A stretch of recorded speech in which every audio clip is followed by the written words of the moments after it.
Sony have came out and announced not one but two director's cuts of two of their last gen PS4 titles to debut exclusively on the PS5.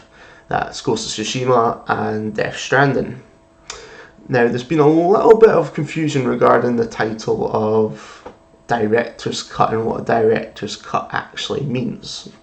So to start this conversation, we're going to go over to GameRant.com, where Mohid Saeed has written an article called "It Looks Like Director's Cut Games Could Be a New Trend." Now again, this is an excerpt of the article, so if you want to read the full article, the link will be in the description down below. But we'll just have a quick read through this and then have a little discussion. The games industry is still in its infancy compared to older traditional forms of entertainment like movies and TV, so witnessing new and innovative marketing and release strategies is commonplace. A new trend has started to gain traction is the director's cut. Much like how it works for movies and TV, the director's cut symbolises the original vision for the game that the director has.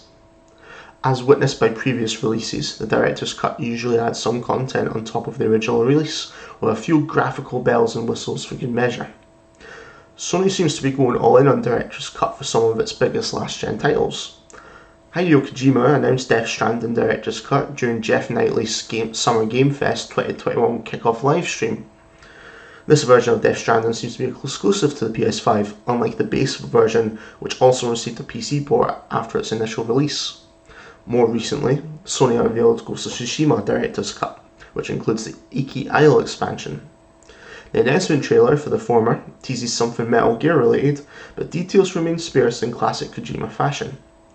In addition to the added content, there are some improvements to the visuals, frame rates and haptics, as both are optimised for next-gen devices.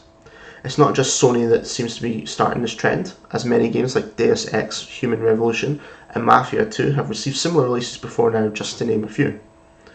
That being said, the relatively short gap between releases and the stature that Sony enjoys within the industry would seem to indicate that if the trend continues, the Japanese giant will be one of the driving forces. It still remains to be seen how different these versions are from the original releases, particularly of Death Stranding, but the trend does provide an interesting insight into what it can mean for the industry going forward. The director's cut of a video game could be the best version, doubling down on the mechanics and the content that might have been cut due to budget or time constraints. There's also the fact that these developers get a lot of feedback from the community post-release, which can be incorporated into a director's cut to curate the experience in a manner that fans would enjoy it the most. This could be particularly monumental for games that had a mixed reception like Death Stranding. While many previous re-releases don't instill much confidence, a case could be made for how these cuts are probably a better form of re-release than Game of the Year edition or full-price remasters. Given how important the role of a creative director has become, especially in the AAA space, the director's cut could evolve into a bigger trend moving forward. Hopefully it adds more value to the games fans love without coming off as predatory.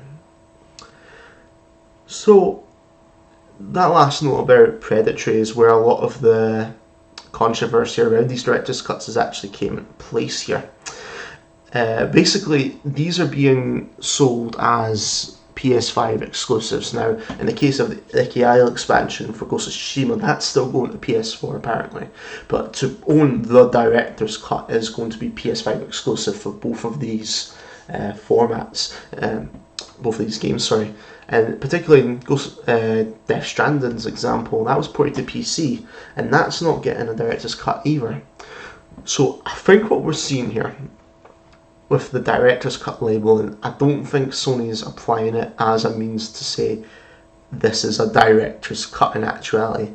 I think what we're seeing is just another labeling, an alternative labeling system.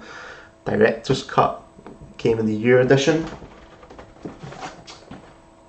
Platinum edition, and in this example, here's the director's cut of Silent Hill 2. This is probably 20 years old, at least at this point, so director's cuts are definitely nothing new, they've been around a long time. But things like Platinum re-releases, PlayStation Classics, what was the one they brought out for PS4 with the red banner, PS4 Essentials I think it was called. So I really think this is just another labelling system, and Hideo Kojima has actually came out and said this is not a director's cut of Death Stranding because the game that originally came out was the director's cut. He is the director.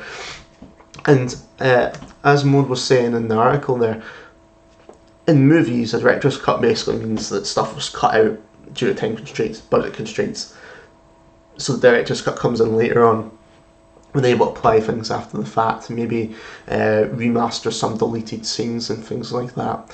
And that's just quite simply not what we're getting in these director's cuts that are going to PS5. And I think the PS5 angle is something that we do need to address here. PS5 is having a really rough launch because of the pandemic, let's be honest here. Units aren't getting to people due to a combination of the pandemic, the impact on the manufacturing industry, the semiconductor shortage, which was both caused and affected by said pandemic, and then scalpers on top of that for those units that do get produced. So the PS5 install base is just not there at the moment. So what they're having to do is put a lot of games onto PS4. God of War, Horizon Forbidden West. I think the latter there was actually originally meant to come to PS4 anyway, but God of War was always touted as a next gen. I do suspect we may get a port of Demon's Souls at some point to PS4. And they're doing this purely because they're not making the sales they need to on PS5 at the moment. Because by the time that the install base is there, maybe in a year, maybe 2 years, the interest for things like Demon's Souls will have died down, and a lot more third-party games will come out. You know, if Call of Duty still releases on a yearly schedule, you'll have 2 or 3 new Call of Duty games to play on your PS5. There'll probably be a new Assassin's Creed by the time things go back to normal. And all these PS5 exclusives that have came out, I don't think they're going to sell in the long term. Yes, when they come to things like sales after the fact, but not at that full MSRP, which is where the money is, let's be honest. So, with all these early next-gen games coming back to PS4 essentially, and again, I don't think we've necessarily seen the last of that, there needs to be some kind of incentive to get a PS5. So, bringing out these director's cuts is a way to give exclusivity to the PS5 without too negatively affecting the last gen install base. Like I said, the Iki Island expansion for Ghost of Tsushima is coming to PS4. I've still got my disc of Ghost of Tsushima there, so I probably will check it out. I think it's only meant to be something like £15 or £20, so I'll give that a try for certain. But it's not providing a reason that people need to go and get a PS5, which I think is and isn't probably what Sony's aiming for here. But they want something to be there in place so that when people do get a PS5, it's there for them to try, and that's why they've got the upgrade options for PS4. So you could technically go on the PS Store now, even if you don't have a PS5, you could buy these director's cuts and have it there on your account ready to go when you do eventually get your PS5. So to kind of go back to the original point now, I think I digressed a little there. The director's cut, don't pay any attention to it. It's not a director's cut, it's purely just another label like Game of the Year Edition, Platinum, whatever, Hubble Essentials. So, director's cut, not really, but I think most informed people can probably see past that and realise that it's just a marketing label. And when you've got the creator of one of the games coming out saying it's not a director's cut, it's probably good to just pay heed to that.